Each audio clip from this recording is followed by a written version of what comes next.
Striving feels more like a burden instead of like a constant communication and conversation with like him. A flow. And just flowing.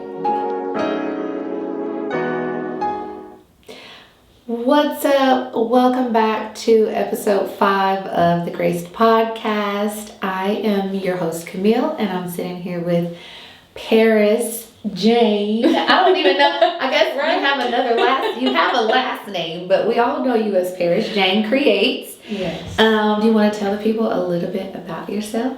Definitely. So, I am an artist, a musician, singer, and a lot of other things. And so Paris Jane Creates, which Camille mentioned, is my brand where I create custom greeting cards, gifts, and all of the artistic printed goods that I make. And then Paris Jane, myself, is my artist name as a singer and just as a human being, I guess. Yes. As a human being. That's funny. So yeah, we're here chilling in the new office and we are going to jump right in. So one of the conversations, Paris has no idea what I want to talk about today. Right. But in funny story before we get started, Paris was like, you got some snacks? So we got a little bit in our belly, so I think we're good to go. But now I'm sitting here thinking, dang, like you're going to be smelling salsa breath. It's going to be a little spicy, but anywho. So yeah, she has no idea what I want to talk about today. I didn't give her any insight. I'm just like, hey, you want to come on the podcast? She's like, sure. So I wanted to talk about, we had this conversation at church before, when we were cleaning, about having many talents. Yes. You know what I mean? And how do you operate those many talents? How do you navigate those many talents? How do you tap into all of them and not feel, I don't know, like, you know, like you're pulled each and every way? Right. Right. Do you want to share a little bit about, tell us what your talents are, what you think your talents are? I just had a conversation about this with my friend at 3:00 today. Shut up. Oh my goodness. It's so interesting. But yeah, so, that, what are we like, 5 and 5 now? Yeah. Because even the conversation before recorded. Yes. Oh What? my goodness. Okay. So, Yeah. your talents. My talents. So, I have a lot. And some that I'm still finding out. So, I think the first talent that I ever like connected with was singing. Mm-hmm. Definitely singing and music has always been something that I've loved. And then with that, I guess comes songwriting and like vocal arranging and all of that. Like all of those gifts just kind of coupled on each other. And then when I was really young, I found out that I could draw and paint. What age do you think? For sure 7. Like Okay. 7 was this like real runny little drawing. And I think my mom still has it. Do you remember what it was? Yeah, it was a girl. It was a girl that had on this dress, this little short sleeve dress, but it was orange and purple striped. And I even made her little high heels purple and orange striped. And just like purple. paint running down. But it was the first time I ever tried to use watercolor paint. Because I was like, watercolor is hard. yeah. And I That's was really like, hard. I'm kind of good at this. And then from there, I think in I want to say the 3rd grade. No, it was the 3rd or 4th grade. We had art class in elementary, and we had to make these like little clay sculptures. And they were going to put them in a kiln and, you know, make them, you know, where they would last. And I made a little squirrel, and my mom still has this little squirrel. And it looks like a squirrel. Yeah, I made the little tail. It has a little acorn. Now, were you 7 then too? I was like 9 or 10.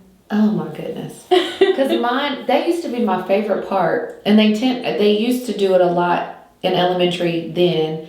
around like Mother's Day, Father's Day, or like Christmas, so you could give your parents something. And I'm pretty sure Mama still has one of mine. I think I made a bowl. I feel like I made something else too, but I don't remember what it was. But those used to be my favorite projects. Yes. Man, my mom still has a lot of mine. Like a lot. And it's so you kind of like singing, drawing, well, watercolor really, when you were like, maybe I got something. Mm-hmm. And then to another art medium, which was working with the clay. Clay, yep. And any other talents that you have? Honestly, I feel like anything creative, it just kind of pours out. Like I recently learned that I'm nervous to say good because I literally just found this talent, but at writing for film and like coming up with this is gonna sound funny, but like comedy skit ideas or like skits and short form writing like that. But it's because you get to use the creative. Right. So, and I think when you're creative, and correct me if I'm wrong, because I'm creative too, you see it in your head. Mm-hmm. So you can see the skit playing out in your head. Yeah. And for me, it'll be like, I'll be in a moment and I'll be like, man, this is really funny. Like, this could really be... this will be a good skit. Yeah, like, we could really elaborate on this right now. Like, it'll be the most serious moments. Like, the most serious moment. This is... Yeah, I wish I could use an example, but I won't.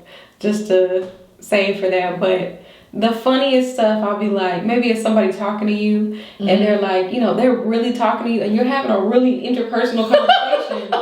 But like, as they're talking, like, oh, I could use that. Right? As you're talking, they're like spitting on, like getting spit on you, and you're like, okay. Spit on you. And like, trying to figure out, okay, should I wipe this off of my lip? Or like, should I, would that be rude? Would that tell them that they spit on me? But I can't let it soak in, like it's been 5 seconds, I have to hurry up. Like, wait, this is hilarious. I just had this happen the other day. Somebody was talking and they spit, and I had the same dialogue in my head, like, do I wipe it? Do I not wipe?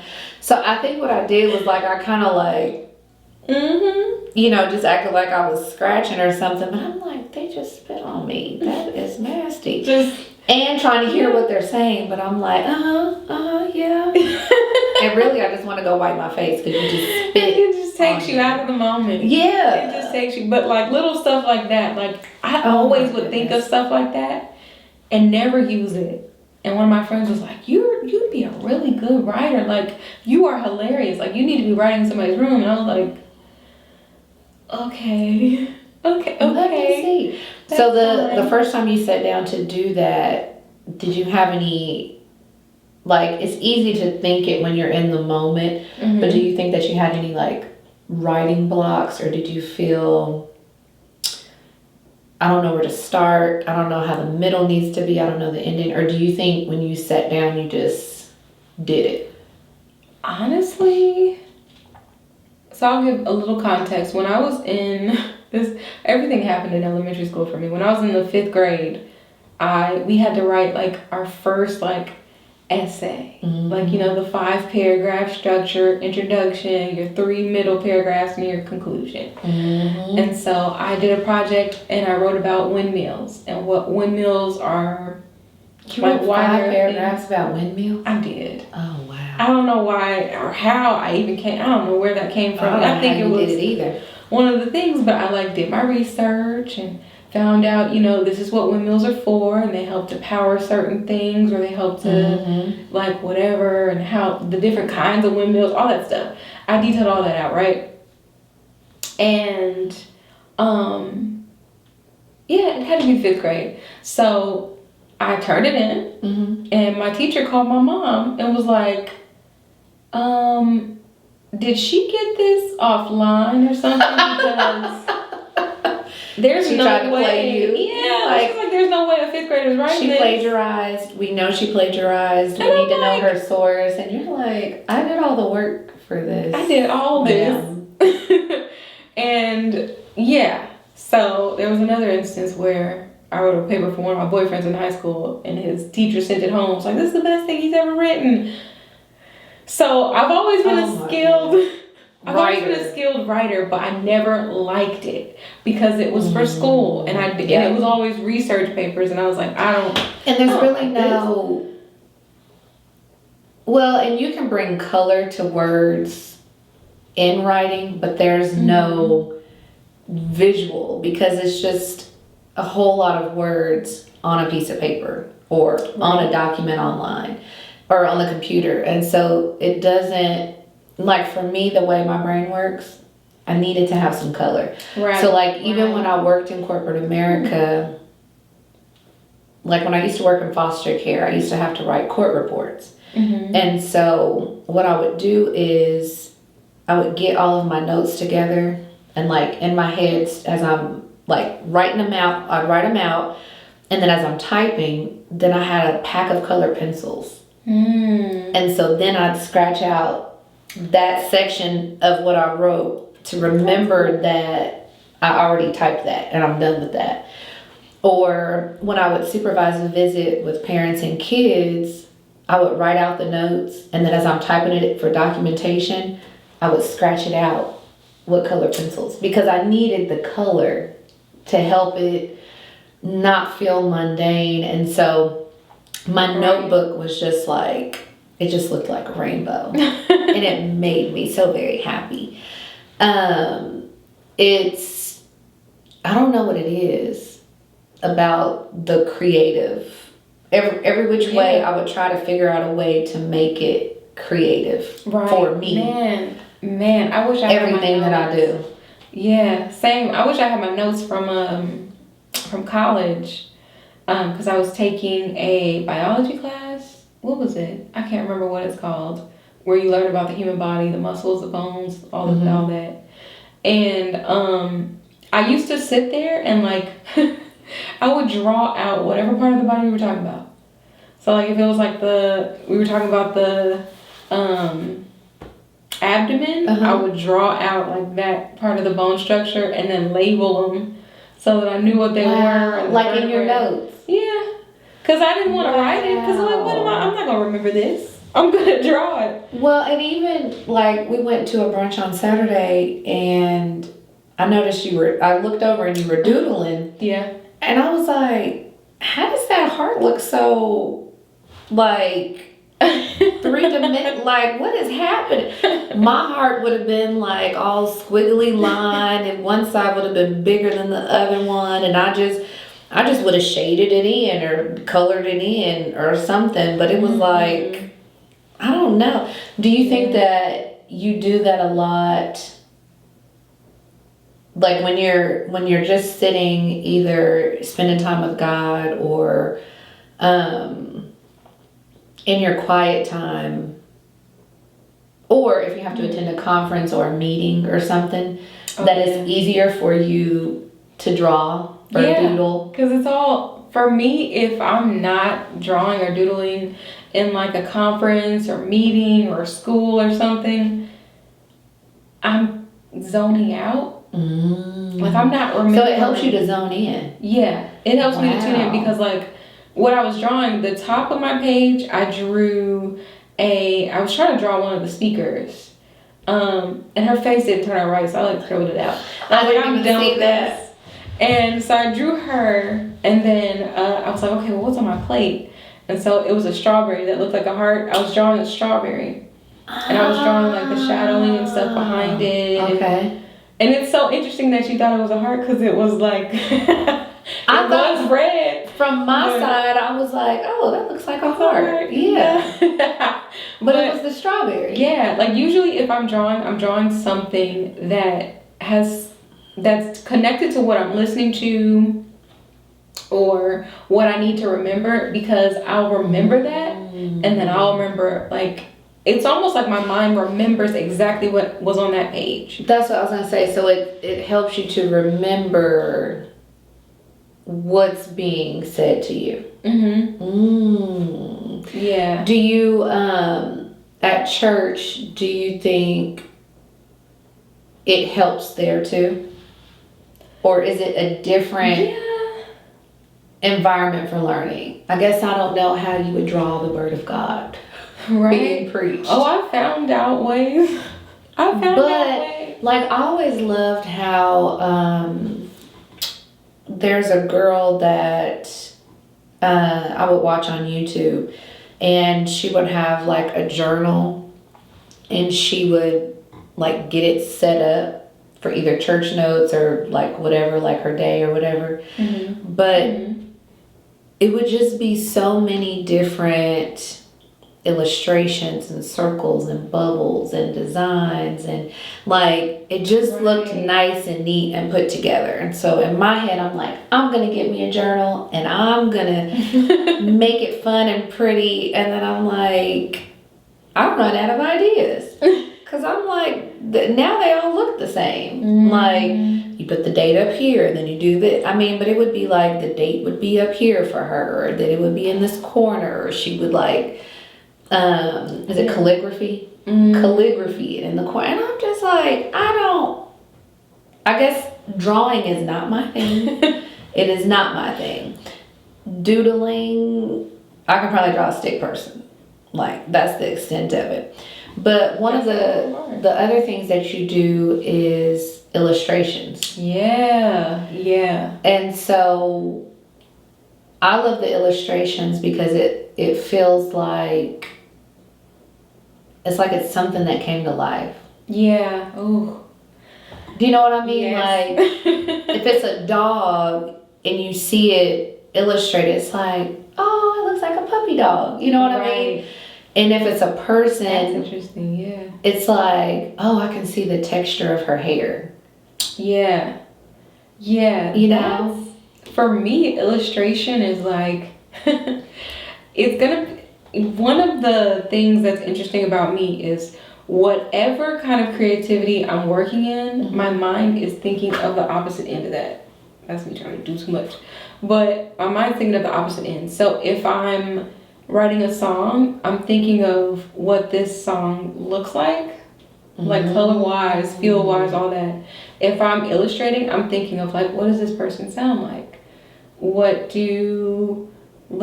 Honestly, yeah, like if I'm illustrating, I never even thought about this. If I'm thinking about what their voice sounds like or something, yeah. Or I'm thinking about like...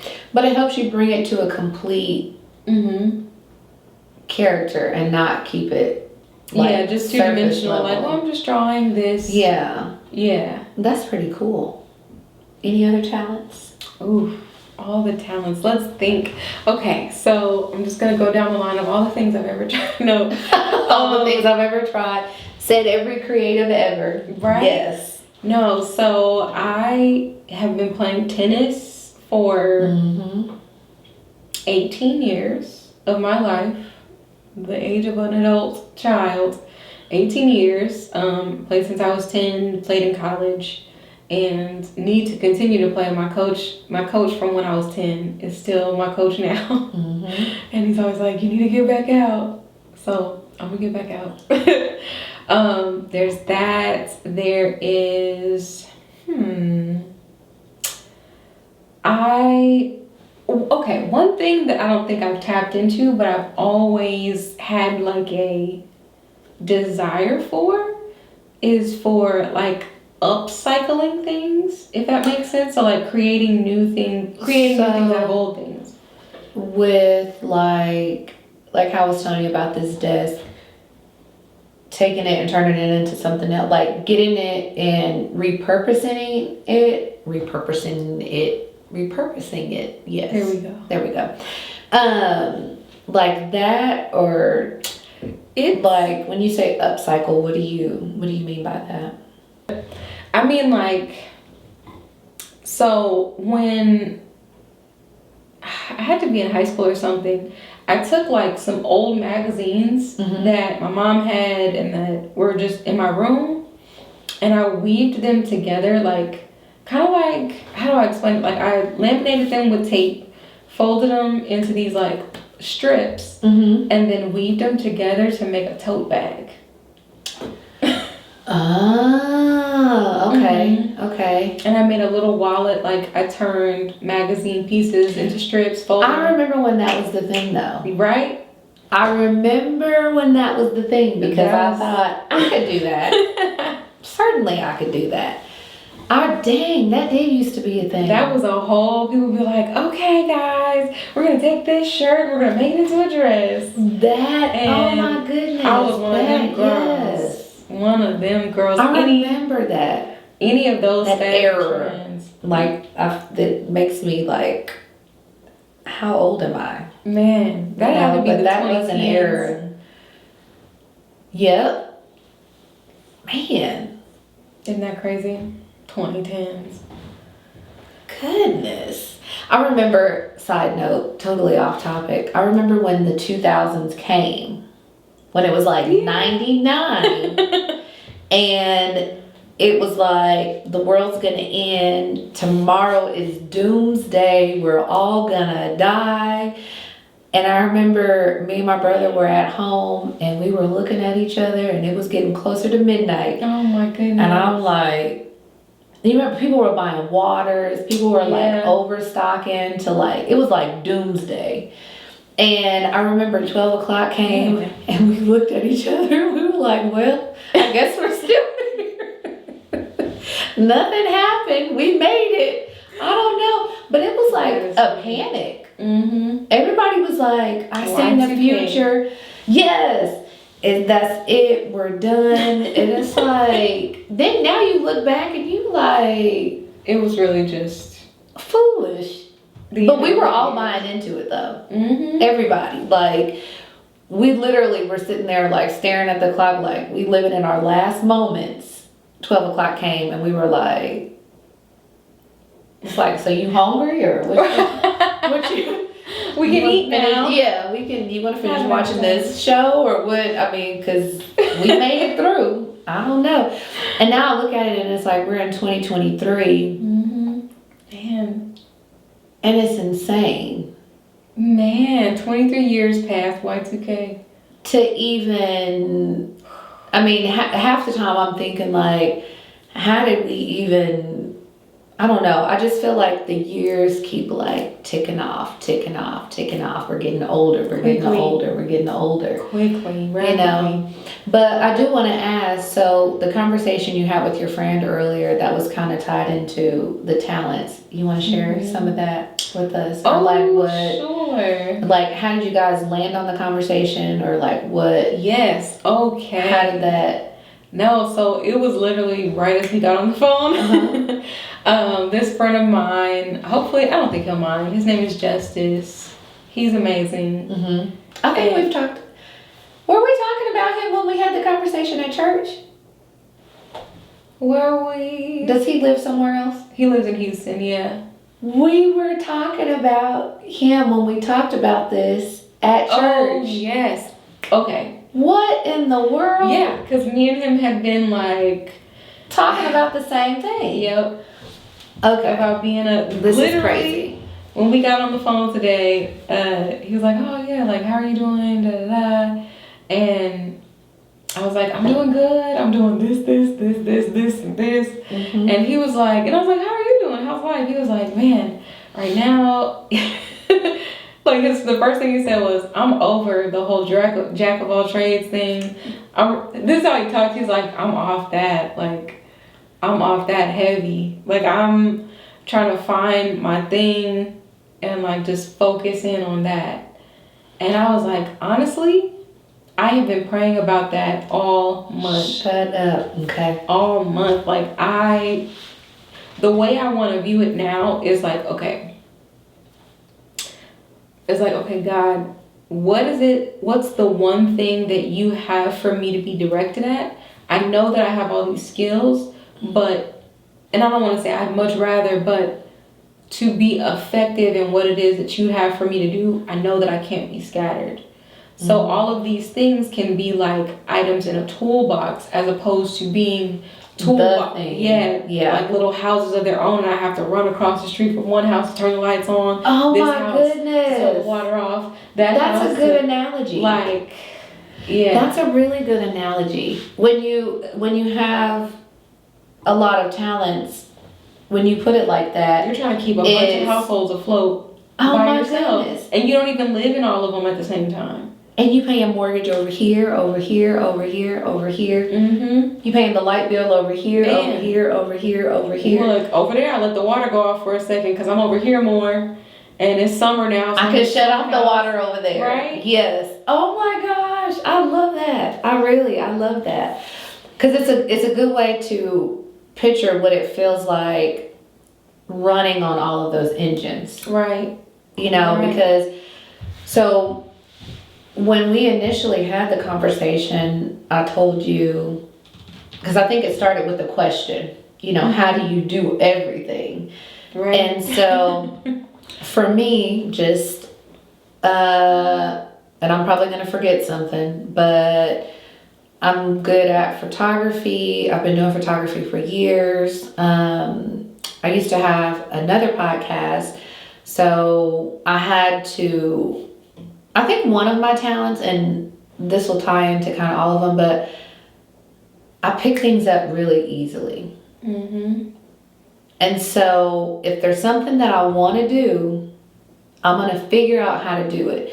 If that's watching YouTube videos, talking to people, reading articles, or reading different blogs, or going to the manufacturer's website, or finding people that do that particular thing. Right.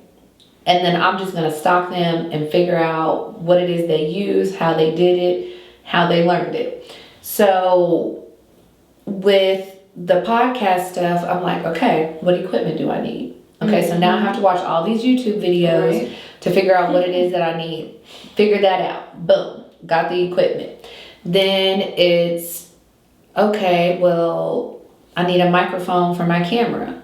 You know? Okay, go to Best Buy. Talk to the people. I did research at home, and then I went to Best Buy, talk to the people, because I'm like, I don't want to order off Amazon. I want to physically touch it and bring it home. Right. And so that's kind of how I've been with everything, though. Mm-hmm. Same. It's like same way.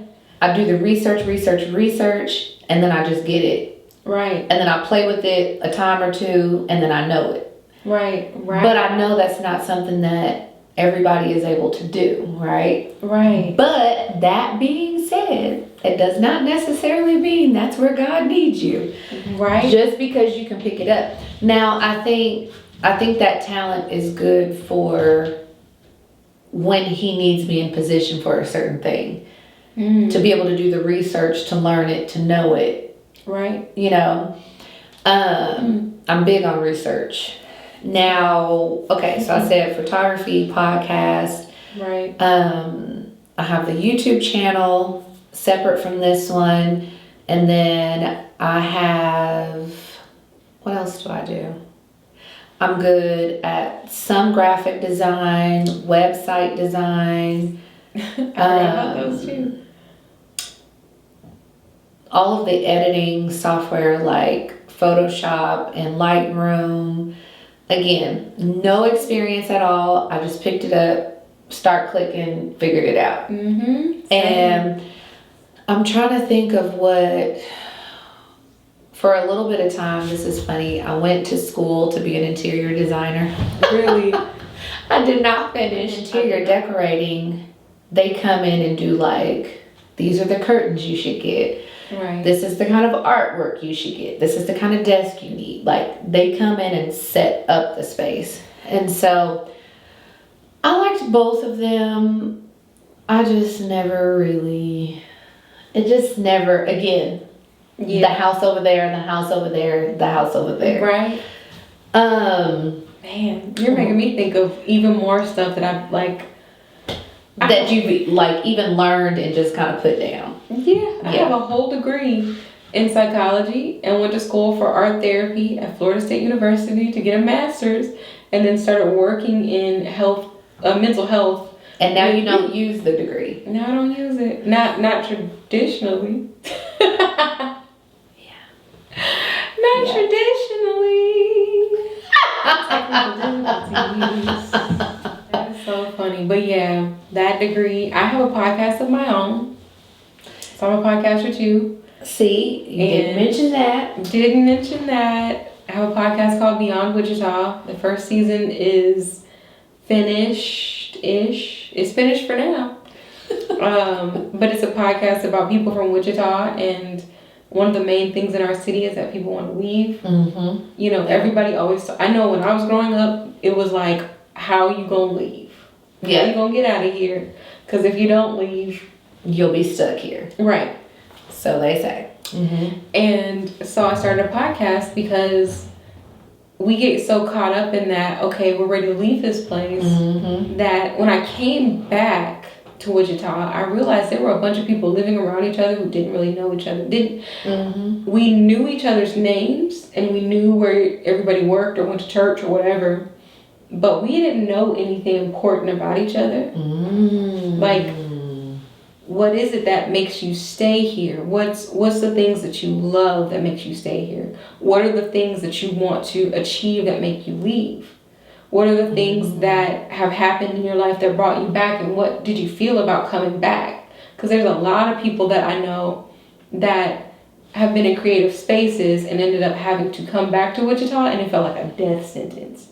Like, I know for me, I was like, okay, I'm coming back for 3 months and then I'm moving to Houston, because Why do you think that's very interesting? Because, and when I think about that, and I'm sure it's not just Wichita, I'm sure it's every city, every state, that people feel like if they move away and come back, it's a death sentence. Like, it feels like a death, it feels like I failed. It feels like I couldn't make it. Yeah.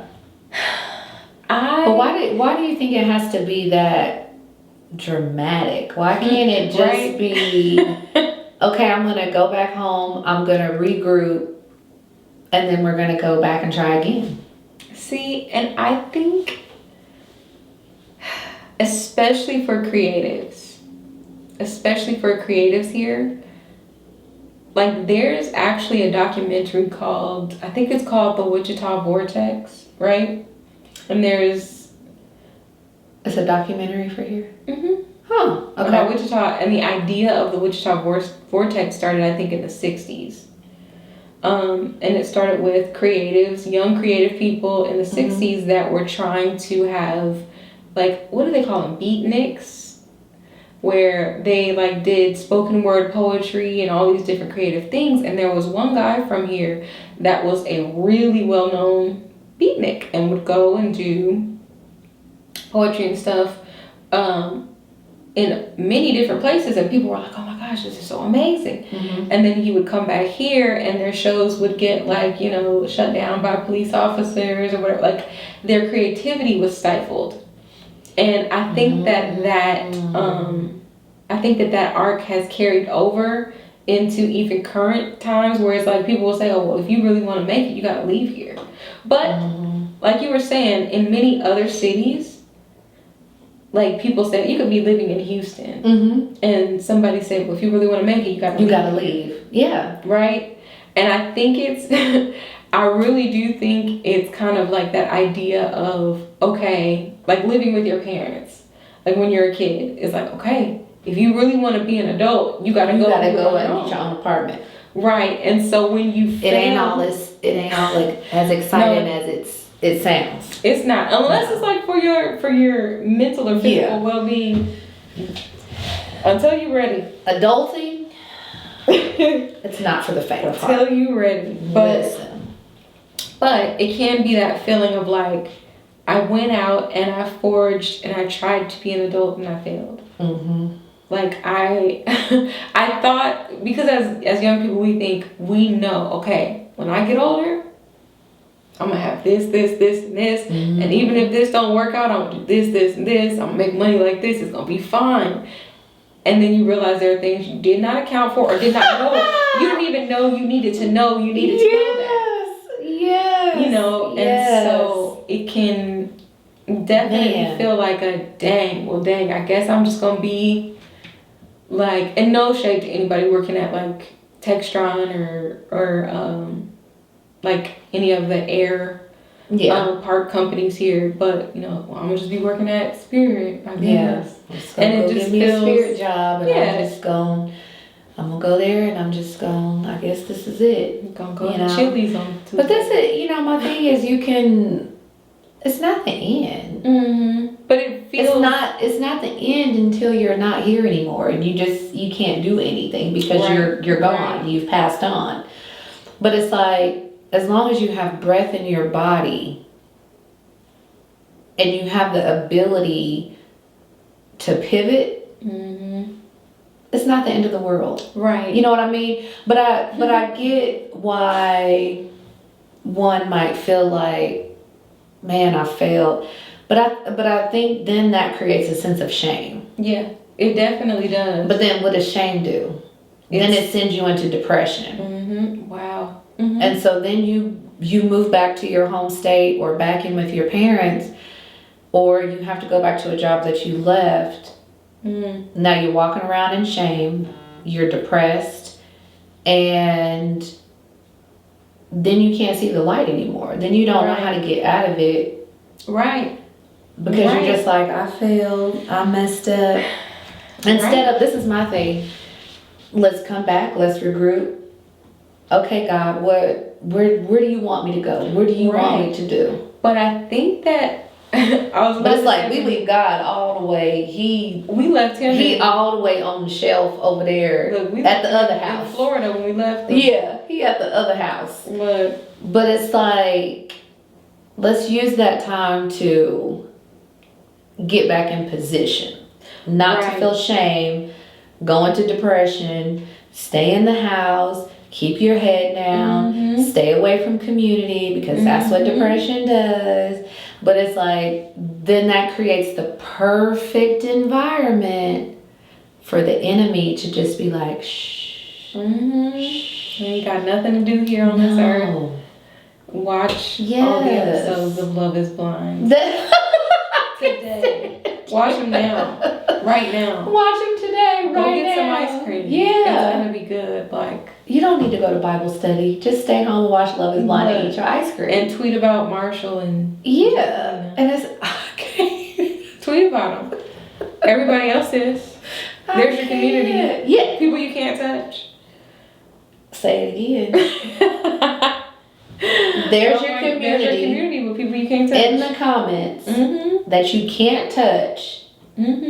Like people that are thumb happy. And you at home feeling like you're a spectator when you're really supposed to be in front of people doing something important. Yes. Yeah.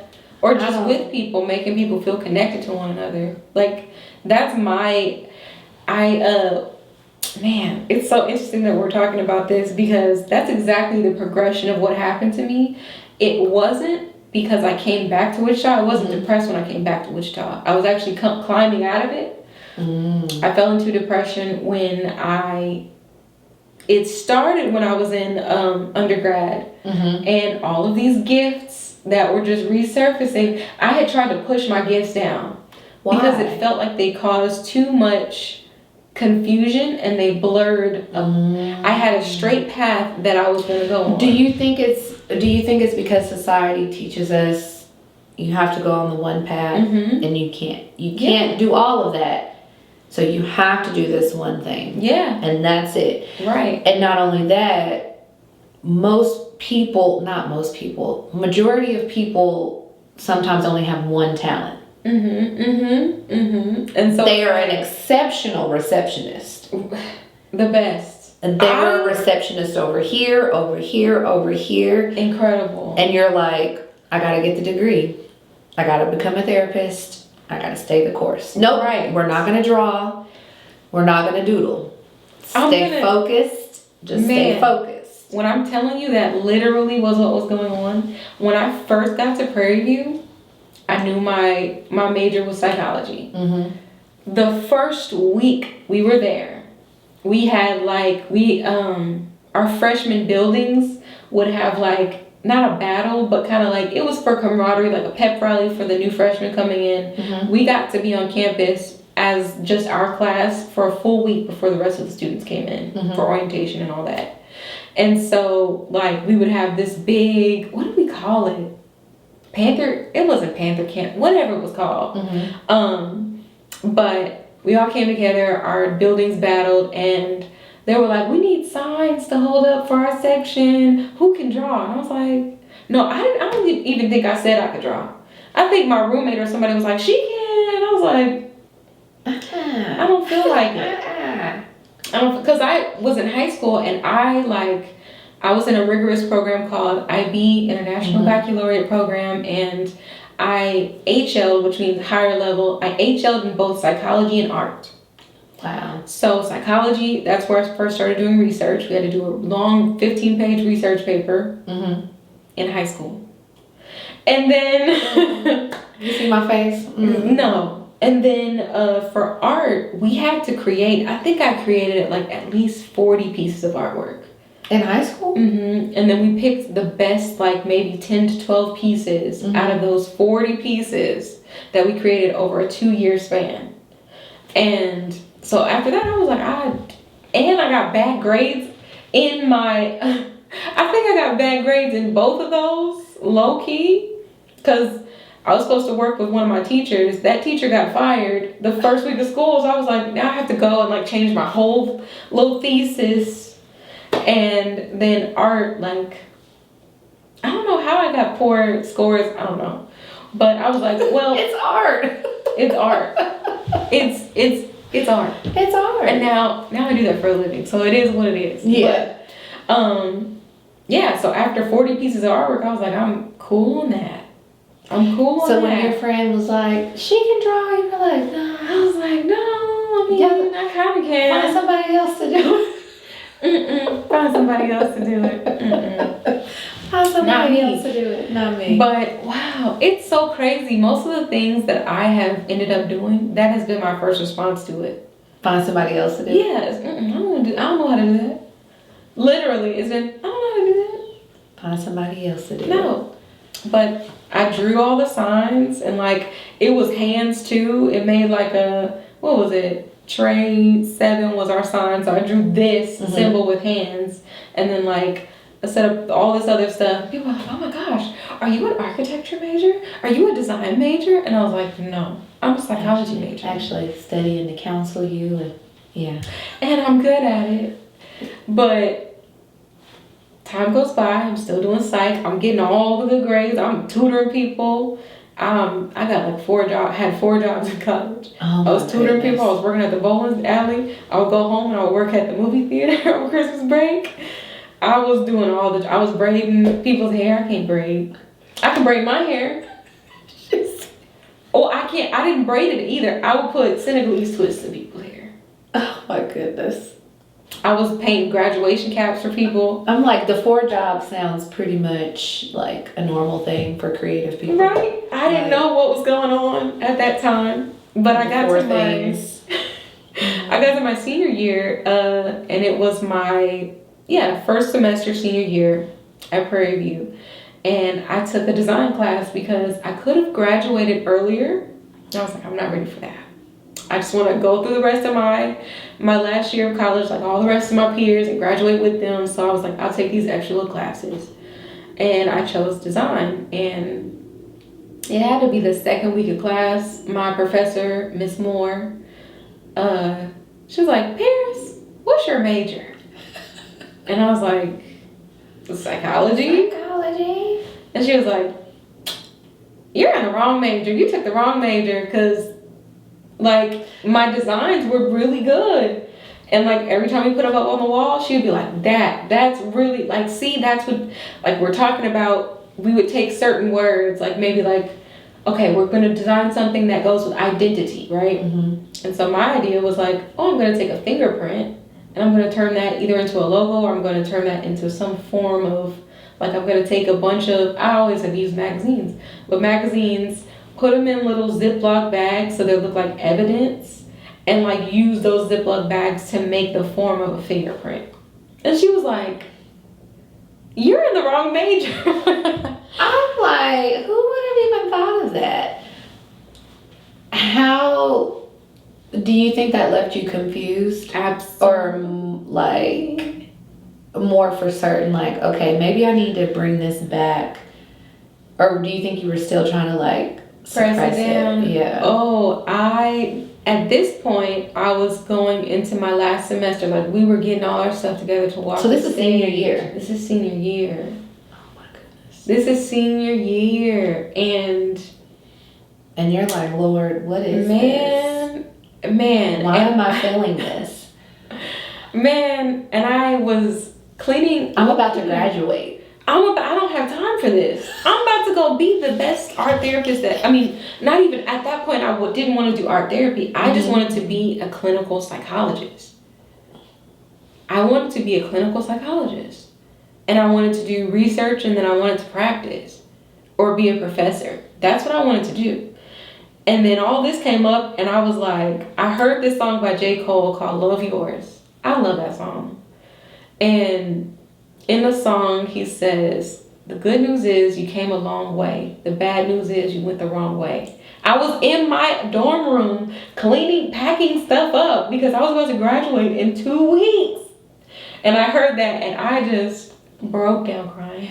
Oh my God. I mean, talk about you. I know you lost it. I broke down crying. Because in my head, I can picture you in that moment trying to even cleaning up, like deciphering, like what am I doing? What is happening? Why are these thoughts coming up? And then you hear the song, and then you're like, ah, it probably just wrecked your soul, right? And this was like right before Christmas. Maybe it was Christmas break or something like that.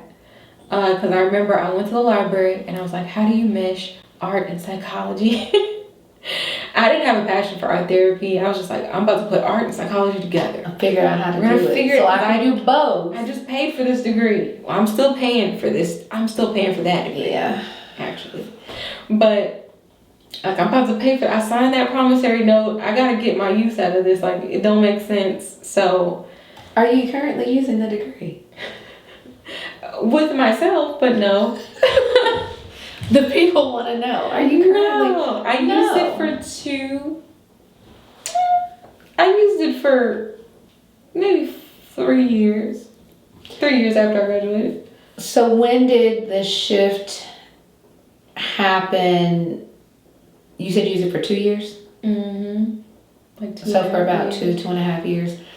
When did the shift happen to say, okay, we need to just go ahead and put it in a box and put it on the shelf or put it in the filing cabinet? Yeah, we can use it. It's a tool. Yeah. It's a tool for the toolbox for later. But right now, I'm going to focus on the art.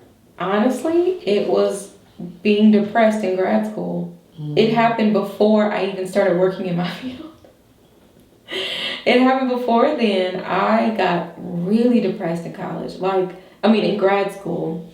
So I got accepted into an art therapy program, a really great one, like one of the best art therapy programs in the United States. And I was like, this must be it. And I got there and I was like, I found a roommate immediately.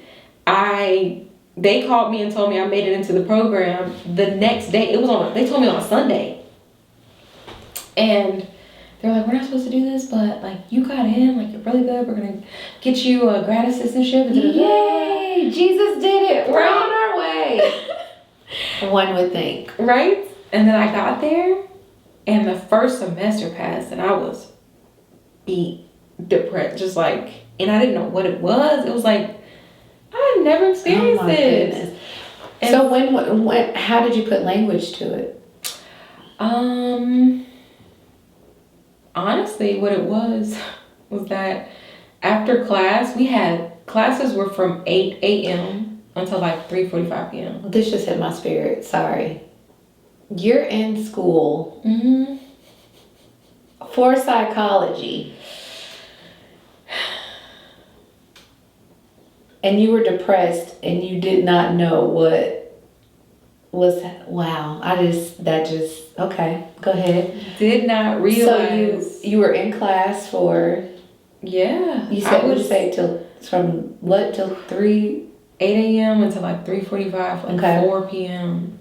And after class, the only thing I would want to do was go into like, we had these really nice stairwells, and I would just want to go on there and sing. And so I would go, and there's one video of me I did. I'm in like my grad assistantship office, and I'm supposed to be like filing away these periodicals, these articles, the volumes, and like organizing them. And I just stopped and I made like a little, what are those called? An acapella video where you do all the different boxes. I made one of those. Man, those used to be the jam too. But I would just want to sing, and I kept getting orders for people's graduation caps to paint those. And that's where I learned to do logos. I used to draw logos literally on my phone. And that's so crazy. Justice just like something. But yeah, to make my long story short, no, it was just pulling on my spirit really hard, like to sing. And I kept trying to focus on school. I kept trying to be present, and it was just not working. And the only release I had was to sing. And so I found every way I could to sing there, like everywhere I could. I went to open mics in Florida. I went and did so many things. It was just like, I have to do this. Like, I don't feel happy if I'm not pouring this out of me. And so I actually asked one of my like supervisors for a practicum site, because I was in school and I was doing practicum with teenagers in schools doing therapy. And we had to check in with our supervisor. Not putting language to what you were dealing with on your own. And somebody said, because we gave each other evaluations at the end of the semester, this one girl said, she said, whenever I see you, like, you know, like you seem happy on the surface, she said, but I can tell there's a quiet storm underneath there. And I was like, don't you cry.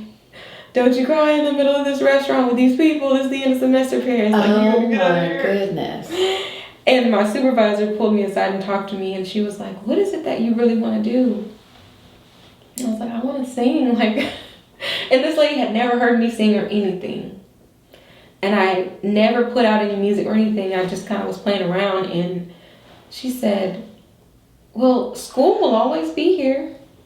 You've been admitted, you've been in the program, and you have at least 5 years. If you want to go and explore something else, and you'll still be admitted, if you want to do that, go and do that. She's like, I've never heard you sing before, but I can tell that it really is where you need to explore. And so I packed my car up on a whim the next week, and I was like, hey, Mom and Dad, I'm leaving grad school. I'm gonna sing. My mom was ecstatic. No, she was not. She was like, yay. What? You're gonna leave? Are you sure? Are you sure you're gonna leave? But yeah. So that's but it sounds like art was a therapy. For me. And it helped get you through that time, and then, you know, now you're doing art. That is what you do all day, every day is art. And so when you think about, you know, you were talking about how you and Justice were having a conversation about being tired of like having all the hats and all the different houses, or I guess you would say, and like, okay, maybe it's time to find one thing to hone in on. Right. It's like, it's a beautiful thing when God gives you with many talents and you have the ability to pivot and move and explore and do other things. But kind of like the conversation we had at church, and when I told you, I don't use all of them all the time, every day. You know what I mean? Right. Every day you're not doing watercolors and clay and singing and doing illustrations and painting cap and gowns. Right. You know what I mean? You may have a day where you're singing all day. You may have a day where you're doing illustrations. You may have a day where you're doing graphic design. Yeah, graphic design. Because I do graphic and web design too. Yeah. And so it's not a constant, like, all the time, this is everything that I do. And so you're not the only person that asked me that, but a lot of people ask me, like, how do you do all of these things? I don't understand. And it's 1, the grace of God. 2, I have to, when I forgot I do hair. Mm-hmm. I was just going to say, and you braid hair. When I'm doing hair, I'm with my hair client, and that's it. I'm doing hair. And so when I'm in a photo shoot, I'm in a photo shoot. And I'm at the photo shoot, and I'm focused on the photo shoot, and that's it. When I sit down to edit, I'm sitting down to edit. I'm focused on editing, and that's it. You know what I mean? Right. And so I have to put my mind on the thing that's before me. Mm-hmm. Because if I do all of these things, you know what I mean? And so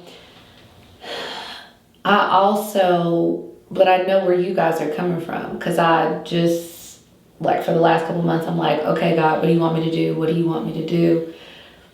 What do I need to focus on? Which one do I need to do?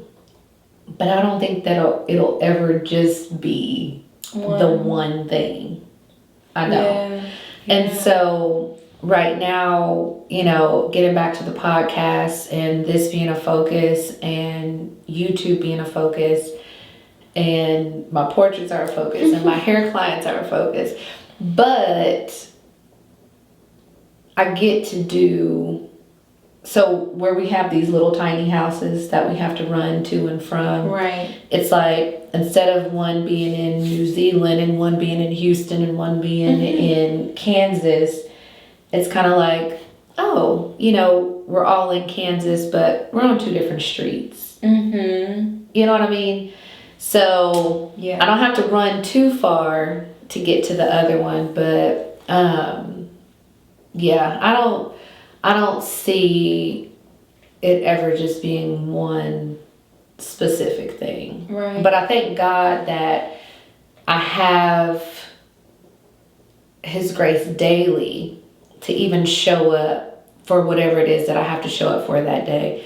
And I think the other thing is He has equipped some people to do the one thing, to be the best receptionist.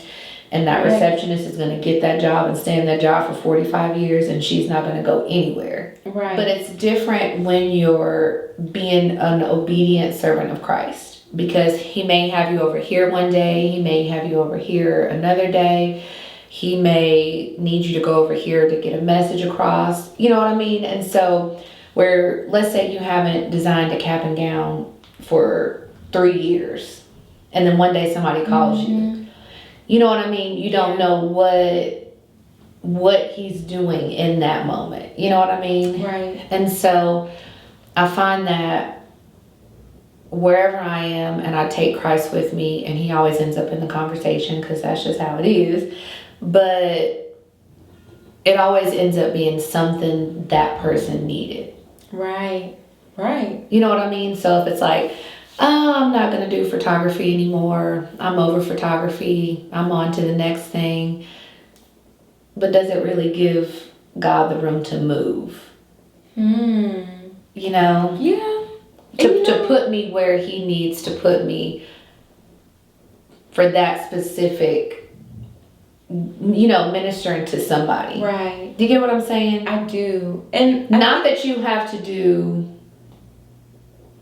all of it, because I don't feel like I need to do every single thing every single day. Right. Or all the time. Or every single week. Yeah. And so, I don't know. You get what I'm saying? I do. And me and Justice were saying, like, it's also important to be able to know or to determine for yourself what gifts you use as your career path. And some things are just for you. Yep. Or for, connecting with others, or for serving others, or, everything doesn't have to be something you do for career. money. Yeah. And that's like, I know for sure, especially like the kind of people we are, the kind of person he is, and a lot of other people I know that are able to, you know, take to certain things easily. Mm-hmm. It's like me, like I have this unfounded belief that if I started cake decorating, I'd be great at it. Oh my gosh. I'd be great. Like, so funny story. That's one of the things I was like, I'm gonna start doing cupcakes. Mm-hmm. And I was gonna have a cupcake business. And then I started doing all that research and I started getting stuff, and then I'm like, making these cakes the way that they need to be is a lot more daunting than it seems. It wasn't for me. It wasn't for me. I don't want to make the cake. I just want to decorate it. Yeah. So y'all bake them. I'll come in and decorate them.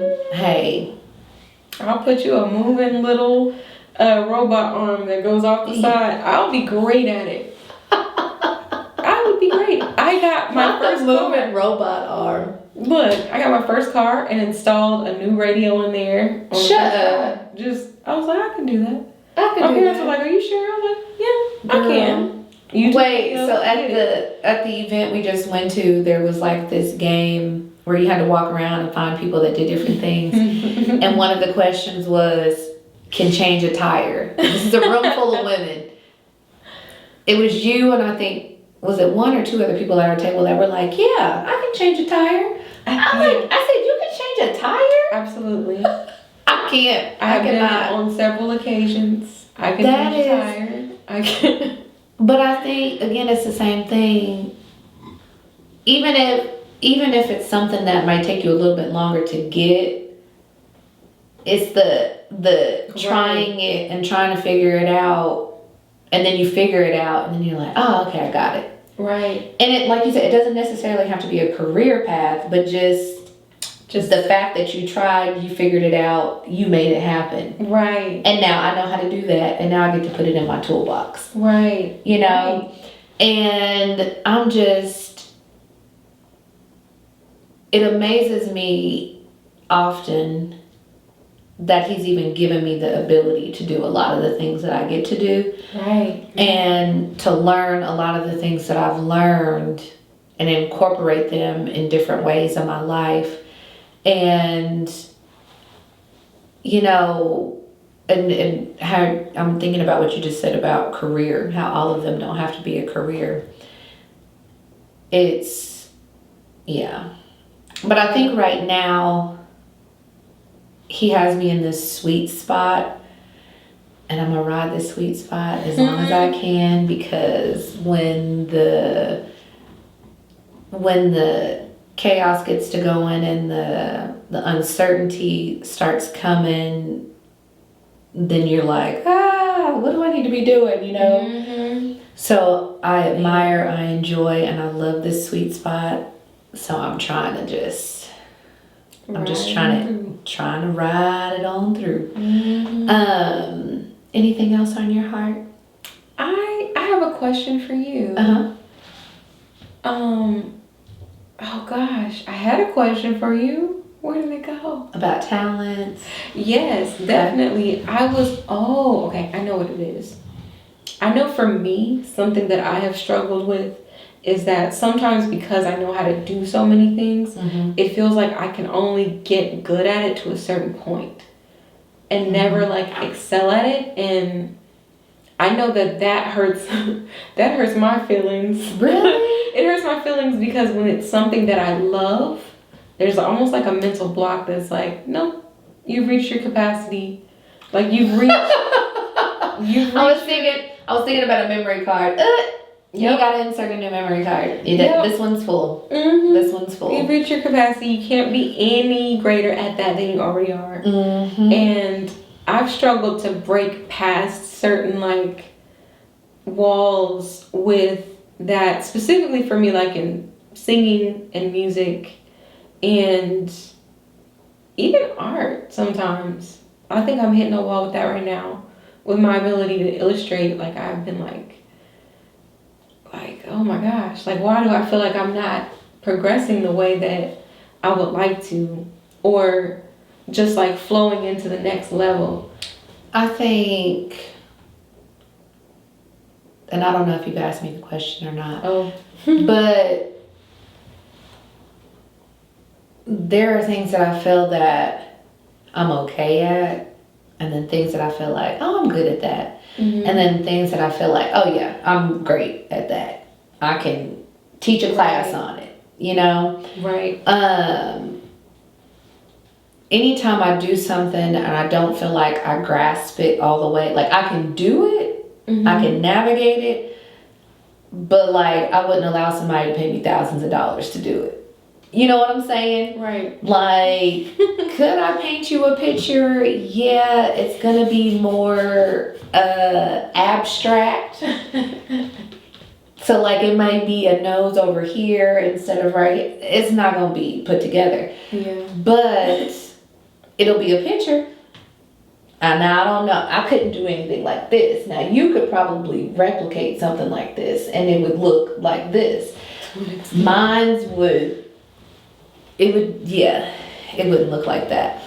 But I wouldn't necessarily give it all the way up. It may be something that I table and then come back to later. Now, I'm not trying to be a drawer. I'm not trying to be a painter. Not one single bit. But I feel like that sometimes even in my photography business. That I feel like, could I learn new techniques? Could I learn new this? Right. Could I learn new this? Maybe I should do this. Maybe I should do that. Right. You know, but I feel like for the most part, I have photography mastered. But I think we always feel like we can be better. We can do better. Right. But I think we're constantly, you should be open and willing to learn new techniques. You know what I mean? With your illustration. Right. If something popped up on YouTube and it's like, learn to draw hair another way. You know what I mean? You might be like, I have always been drawing hair this way. Let me go ahead and watch this video and see how they... Right. And you'll be like, man, I never even thought about drawing hair like that. You know? Right. And so... And then there are some things that I've tried and I'm like, I just can't get it. I really wanted to do it. Cupcake business. I really wanted to do it. But it just was not... It was not going to happen. It wasn't going to happen. Yeah. No matter how much I tried, it wasn't happening. And I think the question I was asking was like, with the things that you know, like the things at the top of your like skill set, where you're like, photography, I know I can do that. Got it. Or like braiding. Got it. I know she can do that. I still think about those braids you did. They lasted for a long time. Yes. Like, and I guess I'll give an example. Like for me with music and singing, I know that I'm a gifted singer. I know that I can go and give all I got sometimes. But now I feel like there's a space that I'm at where it's like, okay, here's the time for you to make a decision as to whether or not you're actually going to take this to the next level or if you're just going to stay here. What does next level look like? For me, it looks like, am I actually going to put in the work and time it takes to complete an album, to seek out, or not even seek out, because most of the time the people who want me to perform are seeking me. Am I going to take the time to accept those shows and find people to be in a band and come up with a set list and practice the performances and like really embody this persona of Paris Jane the singer, and like go and not just be a singer here or not just be a singer for my friends that follow me on social media, but be a singer and meet new audiences. That's where, and the same thing happens with art too, where it's like, okay, I can do like local illustrations and local, you know, associations, organizations, or I could tap into these people outside of here that are seeking me out. And it's like, okay. The thing is, there's always somebody somewhere writing a book. A children's book, whatever it is. And they always need illustrations. So the body of work for that is not just here. Mm-hmm. You know what I mean? So I think even with that, the more you post on social media. Right. My cousin used an illustrator for her book, and this was a while ago, and she found that person on Instagram. All the way in another country. Man. You know? Yeah. But it was, she kept posting her work and posting her work. But, and I think even with the music, one, you got to stay connected here. Yeah. To know where, because I do know your voice is something intended for His glory. Mm-hmm. That I do know. And so, okay, God, this is what I would like to do with my voice, but what is it that you would have me to do with my voice? Do you want me to create a band? Do you want me to tour with my voice? Do you want me to do YouTube videos? Do you want me to accept more roles? You know what I mean? Like more opportunities to sing at these different events. And so I think with that, it's I can't say an endless amount of possibilities, but that gift is His. Yeah. And so you can only utilize it in a way that He would allow you to. Yeah. Ooh. You know what I mean? Yeah. Because that's sometimes I think we forget these things don't belong to us. Right. Right. And so He doesn't just give you the gift of singing so you can just go sing and sing, but He gave it to you for a very specific purpose. Right. You know? And so if we don't use these talents for His glory, what are we even doing? Right. Being used. Right. in a negative connotation. Exactly. Yeah. And sometimes then we just end up in the world doing as the world does. Right. Okay, so next I'm supposed to audition for American Idol because that's what they say. That's how I get to the next phase. Right. Not knowing this request to go sing in a coffee shop, there's somebody sitting in the coffee shop that He had sitting there for you to take you to another level. You know what I mean? So it's like, we have to remember the gift is not ours, it's His. The talent is not ours, it's His. And so if we don't give that back to Him, to give Him glory, you know what I mean? And the gifts and the talents are for what? To edify the kingdom and for His glory. Mm-hmm. Yeah. Woo! It's always hard though, because I feel like Sarah waiting to have this baby until she's 90. Like, I'm like, okay, God, I'm 28.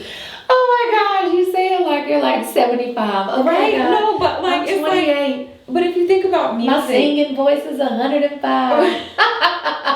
Look, I was listening to something earlier today. I think it was some like 90s playlist, and it was Notorious B.I.G. Biggie. And I was like, this man was 25 at the height. And I'm 28 and don't nobody know me. The height. Oh my goodness.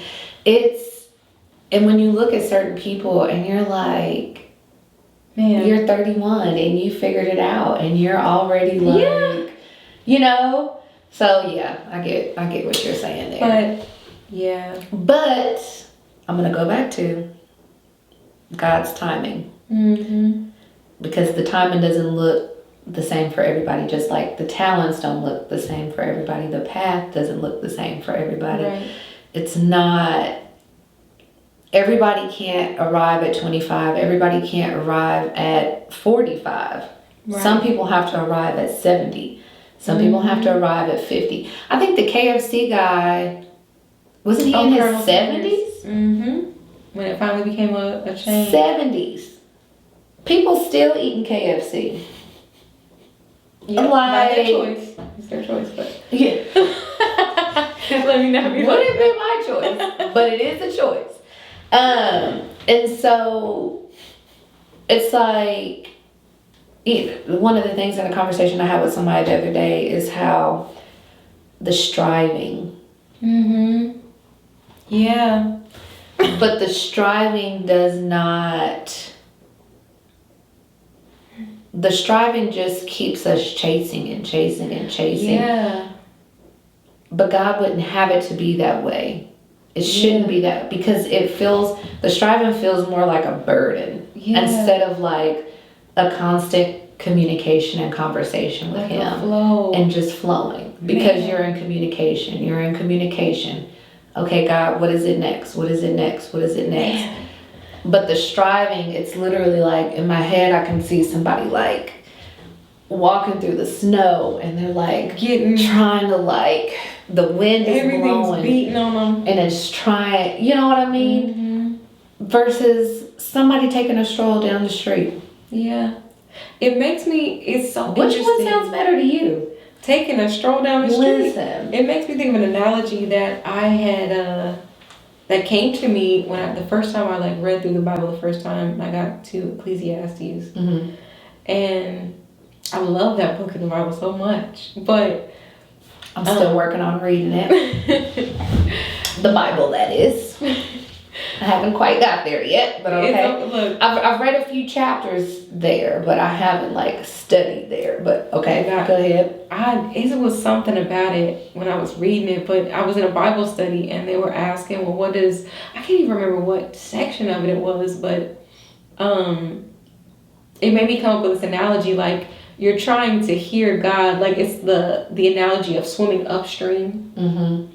And of course, if you're swimming upstream, you're swimming against the current. Mm-hmm. And it's like swimming upstream. If you're swimming against the current, all you can hear and see is the water coming past you.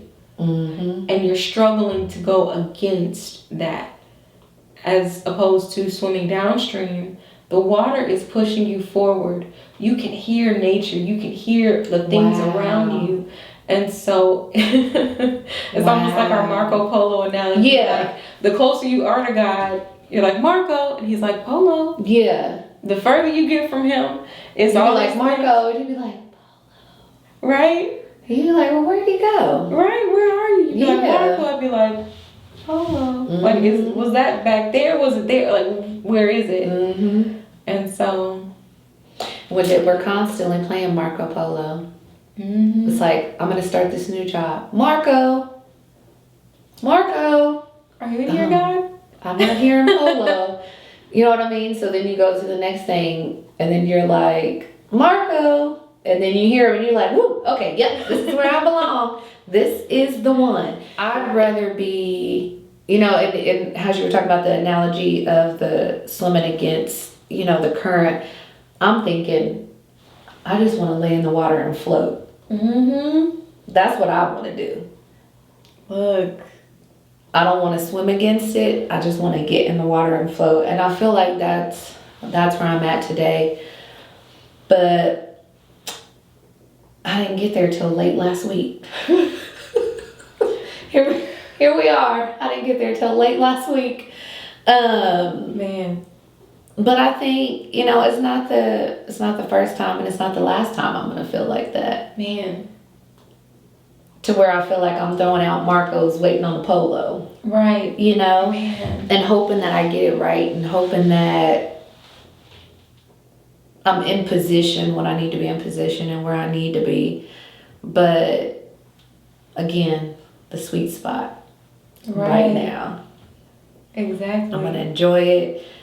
And hope I hear all the things and get all the things and just be fed. And, like I said, I'm grateful for all the talents, but I'm even more excited that I get to give them back. Right. And that I know that they're not mine, Right. Because we're just a vessel that He uses with the talents and the gifts. And how heavy it is.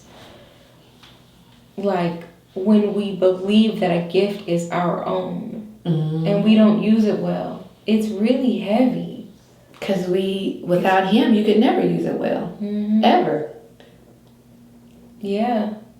Because the enemy will pervert it and twist it and use it for the worldly good and not for kingdom good. So yeah, this was a great conversation. I think so too. Thank you for joining me. And I feel like we could go on and on and on. So if we don't stop now, thank you guys so much for listening to episode 5 of Graced. If you would like to support this podcast, please make sure you hit the like button, hit the share button, hit the subscribe button, and wherever you're listening to this, leave us a comment, a review to let us know what you thought, how you felt, and we will see you on the next episode. Until next time, peace out. See you.